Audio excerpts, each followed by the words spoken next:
उस डॉक्टर ने मुझे 1 साल तक ठीक ही नहीं होने दिया और साइकोलॉजिकली वो मुझे बहुत डराते थे। अब मैं भाड़े पे तो माँ ला नहीं सकती, मेरी जो रियल मॉम है मैं उसी को तो दिखाऊंगी।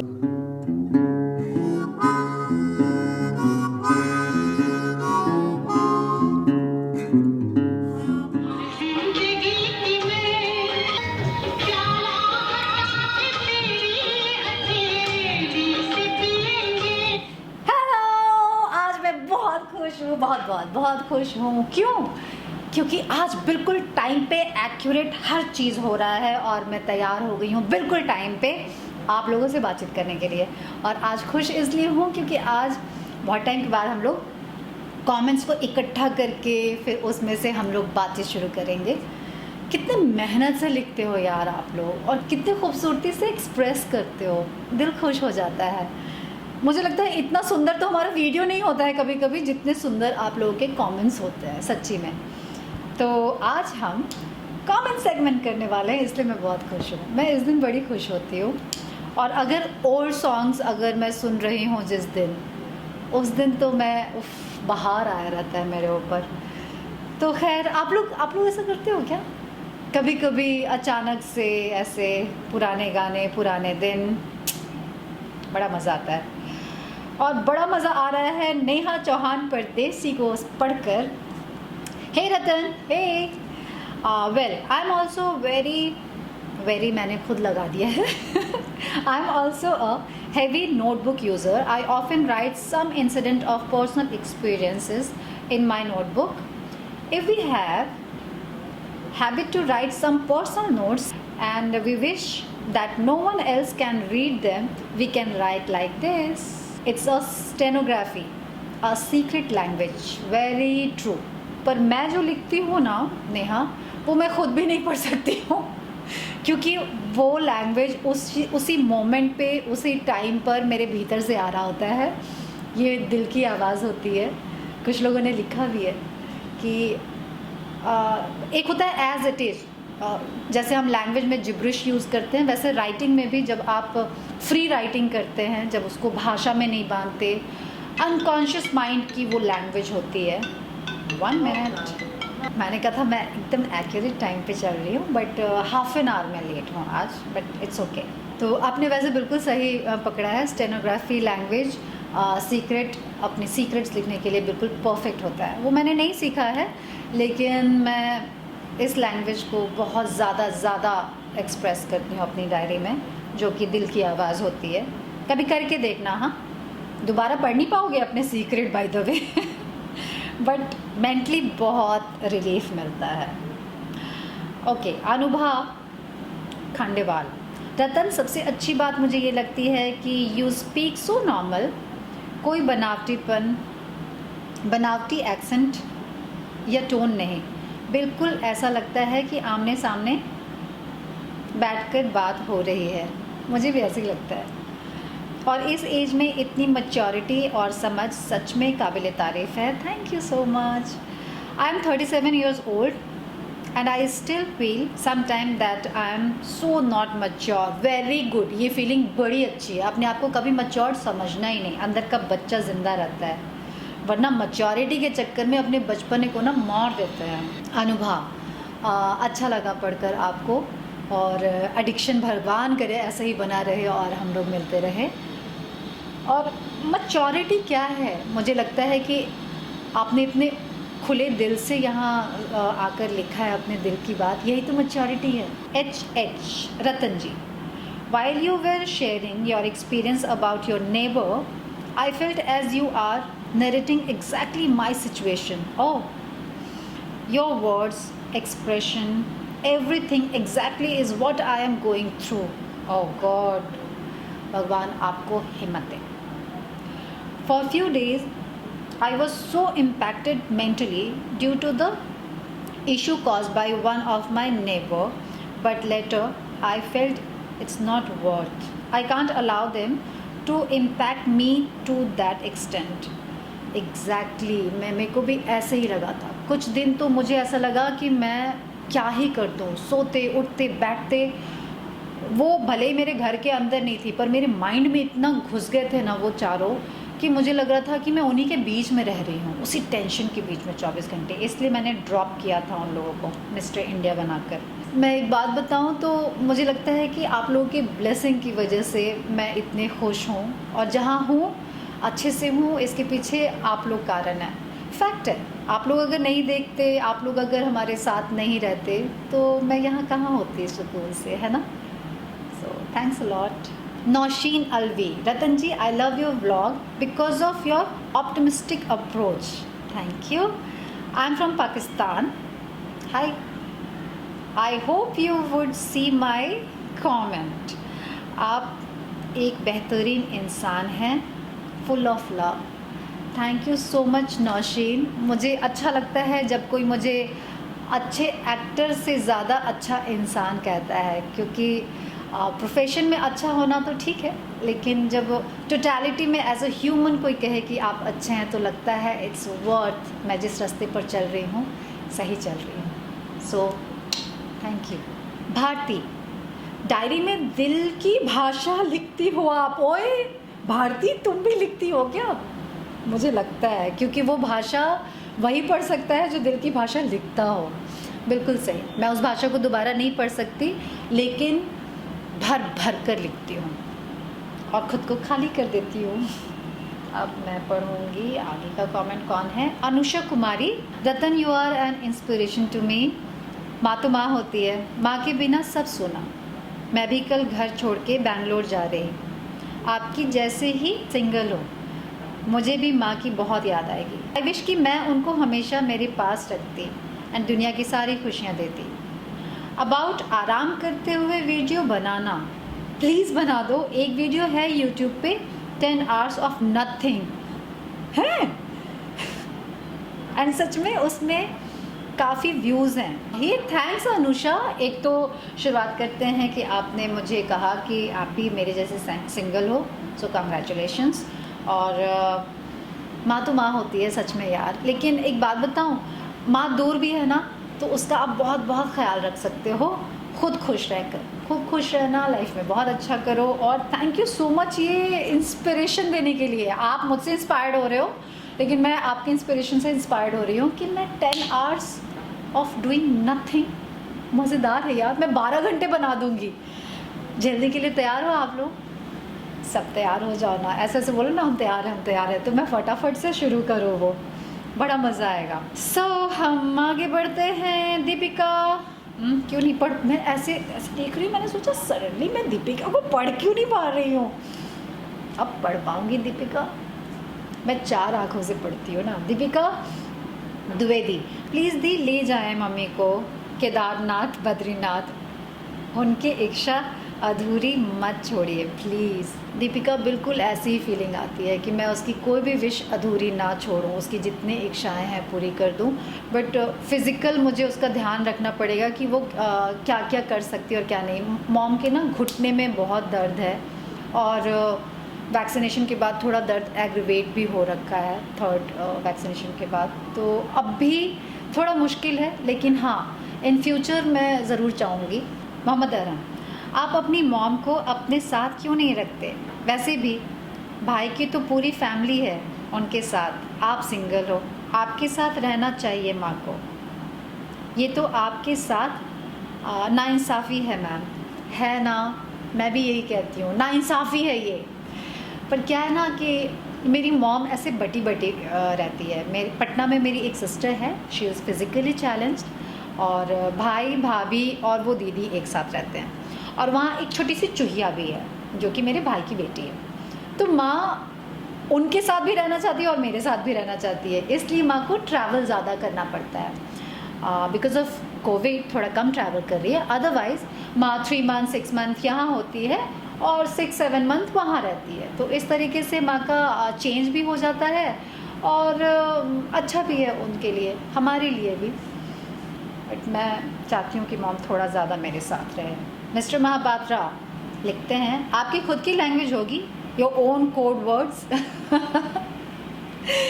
मेरी लाइफ में कोई कोड वर्ड्स ही नहीं है, बड़े खुले मन की लड़की हूँ, खुलकर लिखती हूँ, और जब लगता है कि भाषा के परे इमोशन आ रहे हैं, जब घटमट बहुत सारे इमोशंस आते हैं ना, तो मैं उसमें कुछ लिखती हूँ। तो वो कुछ है अचेतन मन की भाषा, अनकॉन्शियस माइंड की लैंग्वेज है वो। चीनू, हाय चीनू, आप साइकोलॉजी पढ़ रहे हो ना, फिर तो आप स्टडी के लिए केस मिल गया। आपकी पड़ोसी बेहतरीन केस, ए भगवान। ऐसा केस, मैं केस बन जाऊंगी उन लोगों के साथ, मैं सच बता रही हूँ। सही कहा चीनो। लेकिन मैं अभी बिगिनर हूँ। मैं उतनी गहराई में नहीं गई हूँ जहाँ पे ऐसे केस को हैंडल किया जाए। लेकिन एक बात बताऊँ, ये तो मैं ऐसे मजाक में बोल दिया, केस वही होते हैं जो ख़ुद को आपके साथ शेयर करते हैं, सरेंडर करते हैं, जो चाहते हैं, जो कहते हैं कि आई नीड हेल्प, और या वो कहते हैं कि आई हैव सम प्रॉब्लम, तो उनको केस माना जाता है और उनको स्टडी की जाती है और उनको कुछ हेल्प दिया जा सकता है तो दे पाऊँगी। पर जो लोग अपने आप को परफेक्ट समझते हैं, और हर कोई केस नहीं होता, हर कोई हो भी नहीं सकता। हाँ, मैं स्टडी कर सकती हूँ, मैंने स्टडी किया भी है, तभी मैंने उनको मिस्टर इंडिया वाले गायब जोन में कर दिया है, because they are not normal. So psychologically ही मैं इस केस को हैंडल कर रही हूँ, खुद को शांत करके। नेक्स्ट है Manali Rajban. Hi Manali, I really love you Ratan ji, love you too. जब भी आप होम्योपैथिक मेडिसिन के लिए बोलती हैं मुझे बहुत प्राउड फील होता है as a homeopathic doctor. Oh, thank you so much. And मैं कहूँ कि बहुत ज़िम्मेदारी का काम आप लोग कर रहे हैं, क्योंकि एक होम्योपैथिक ऐसा मेडिसिन है जिसके बारे में हमको कुछ नहीं पता होता। हम फुल्ली ट्रस्ट करते हैं डॉक्टर को, क्योंकि उसके ऊपर कोई मेडिसिन का नाम नहीं होता कि हम जाकर गूगल कर लें और चेक करें कि हमें क्या दवाई दी जा रही है। हम जैसे जैसे इम्प्रूव करते हैं हमें पता चलता है डॉक्टर के बारे में कि ओह सच में ये डॉक्टर बहुत अच्छे हैं। और डॉक्टर बोरकर के साथ ऐसा ही हुआ। कहते हैं ना कि आपका एक फैमिली डॉक्टर होता है, एक विश्वास वाला आपका वेंडर होता है, भाजी वाला या जो भी है, बहुत ज़रूरी है। और क्यों विश्वास बनता है? क्योंकि वो उनकी ऑनेस्टी की वजह से। तो ये डॉक्टर बड़े ही ऑनेस्ट हैं। मुझे लगता है कि बहुत स्लो प्रोसेस है होम्योपैथिक का, लेकिन बहुत गहरा प्रभाव करता है। और मैं इसलिए पसंद करती हूँ क्योंकि होम्योपैथिक और साइकोलॉजी एक दूसरे को काफ़ी कॉम्प्लीमेंट करते हैं। जो मेथड है होम्योपैथिक का, काफ़ी क्वेश्चन के साथ, आपके मेंटल कंडीशन को जानने के बाद, आपको जानने के बाद मेडिसिन दिया जाता है ना। खैर, आप होम्योपैथी डॉक्टर हैं, इसलिए मैं एक और आपसे इंसिडेंट शेयर कर रही हूँ। इसके पहले भी मैं एक होम्योपैथी डॉक्टर के पास गई थी, I will not mention his name. वो बिल्कुल ऑपोजिट थे। मेरा इतना बुरा एक्सपीरियंस रहा है। उस डॉक्टर ने मुझे 1 साल तक ठीक ही नहीं होने दिया। मेरा दर्द बरकरार रहा।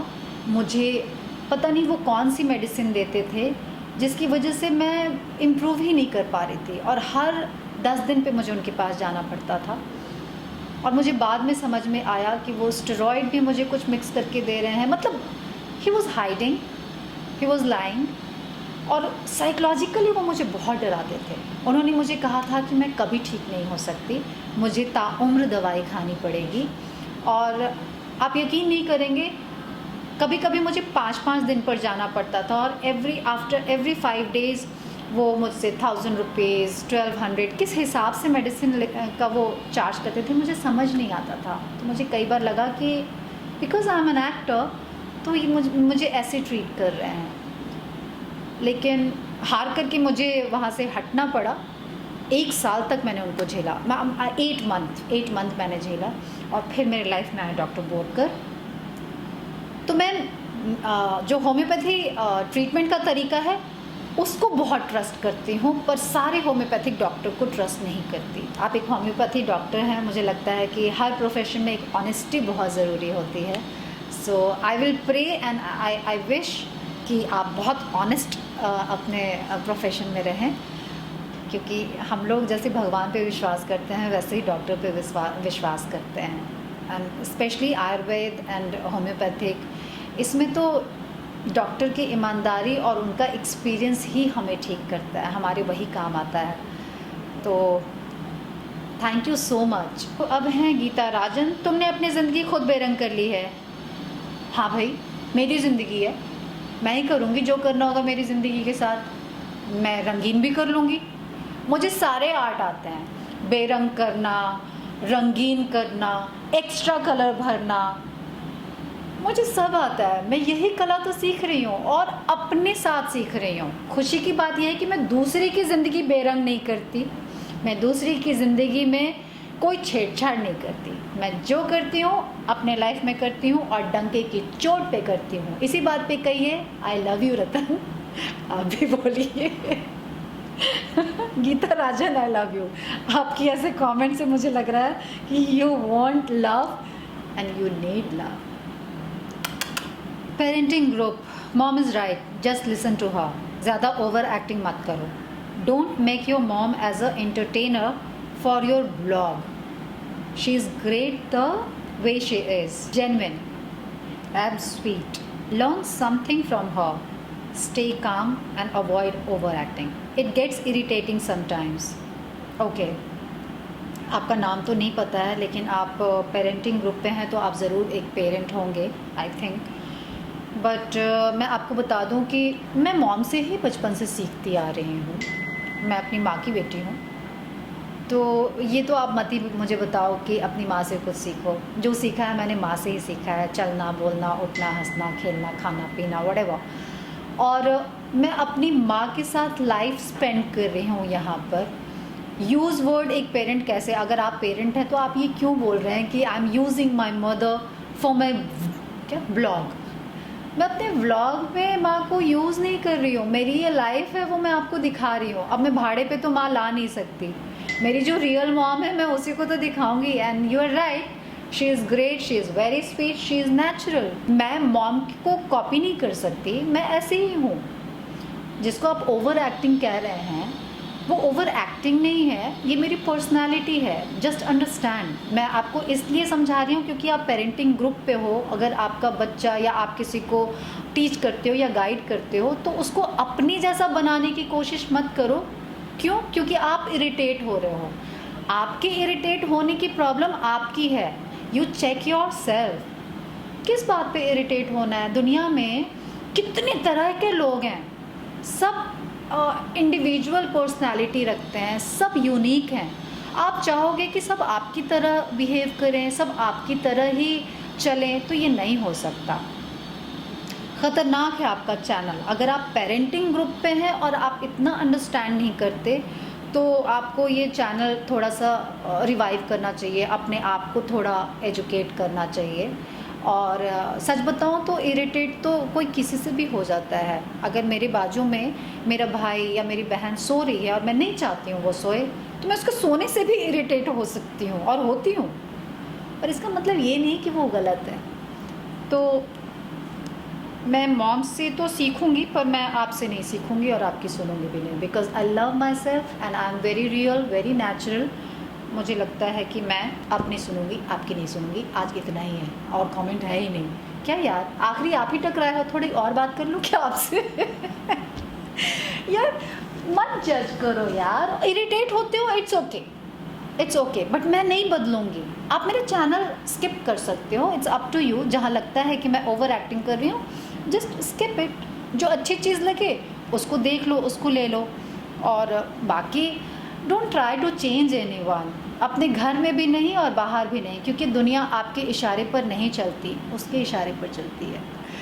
एंड मैं खुश हूँ लाइफ में बहुत बहुत ज़्यादा। अपनी ओवर एक्टिंग के साथ मैंने इस घर को क्रिएट किया है यार। I made a home. मैं एक अनजाने शहर में झोला झक्कर लेकर आई और उसी ओवर एक्टिंग को करके मैंने अपना घर बनाया। एक घर नहीं बनाया, खैर क्या बनाया क्या नहीं बनाया वो छोड़ देते हैं, बट मैंने एक छोटा सा नाम बनाया। घर में नमक दाल अपने पैसे का लाया। आज जितनी भी सहूलियत है वो मेरी है। मैं अपनी लाइफ जी रही हूँ और खुश हूँ लाइफ में। तो अच्छा है ना ओवर एक्टिंग? आप वही करो जो आपको पसंद है। आज के लिए इतना ही। जितने लोगों ने कमेंट्स किए हैं उन सबको बहुत बहुत बहुत थैंक यू। क्योंकि कमेंट्स बहुत सारे हैं, सारे कमेंट्स मैं पढ़ना चाहती हूँ आप लोगों के साथ ऐसे ही, लेकिन सोचो कितना लंबा होगा।